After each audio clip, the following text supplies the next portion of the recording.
I say this often, and I believe it firmly, the moral arc of the universe, as Dr. King said, is long, but it bends towards justice.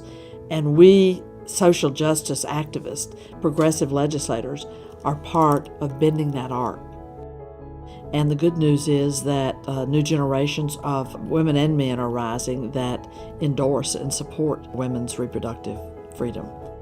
For women, so much of our life revolves around our reproductive freedom and rights, and it's so important. Reproductive rights, access to affordable quality childcare, paid family leave, your ability to go to college, your ability to get a job. And if you want a thriving economy, then you want women to have autonomy over their decisions that they make about their bodies. Our economic success depends on being able to control our fertility and decide when we want to have families. And it's not just women's lives, of course. It's their children, it's their husbands, it's their partners, it's their parents. Those are real lives that are being impacted by this.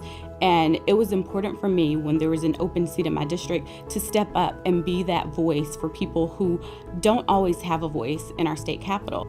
I have seen the growth over my political career of the organizing that's been done by the right wing to stir the pot to where women become hated if they seek to exercise their autonomy. Oh my gosh, it makes me so mad, because it's like the majority of the people who are legislating this issue don't even understand how women's bodies work. They don't understand the challenges of having to manage pregnancies and reproductive freedom their entire life. It's mostly men. When I was first elected 8 years ago, it was really difficult to talk about these issues. People didn't want to work on them. Sometimes I would come up with an idea for a bill and people would actually laugh at me or tease me. For a long time, women in particular have been told not to speak up about what they need. And I really feel like that what that has taught us is that you will not get your needs met.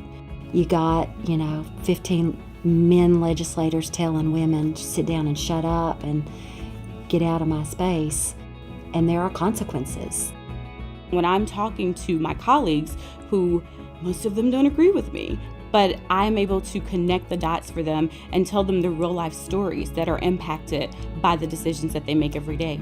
Not everybody who runs for office and says, I'm pro-choice, really feels it in their heart. And so holding people's feet to the fire is also part of the job. A lot of the work that you do in the minority party is making sure that you can push back against bad legislation, and there is no shortage of that. We saw 2 bills that were aimed at targeting women's abortion rights in Georgia just this past session. We're not in 1950 anymore. Thank goodness. We are coming in and we're not doing respectability politics. We will not shrink away about what we believe in, and it has given other legislators more courage. So courage is contagious. In the past year, we have 3 new women serving in the Georgia Senate, and so our numbers are increasing. In 2016, Maryland passed the Contraceptive Equity Act, which I was happy to sponsor. And then in 2018, we actually expanded that to allow for 12 months of birth control dispensing. And I was really proud to see a number of states follow suit and replicate our work. I've had the opportunity to see newly emerging voices in legislatures around the country that are battling to promote a progressive pro-choice agenda. This is not just an issue about women. This is an issue about equality. It's an issue about justice. It's an issue about making sure that we are providing opportunities for everyone to participate in the process. My bill, HB 2222, which guarantees all female prisoners in Arizona unlimited access to feminine hygiene products necessary for their periods. Every year that I've been in office has been trying to get long-acting reversible contraception covered. We bring it up in debate and it gets voted down on a party line vote every time. This year, we got it into the budget and it passed.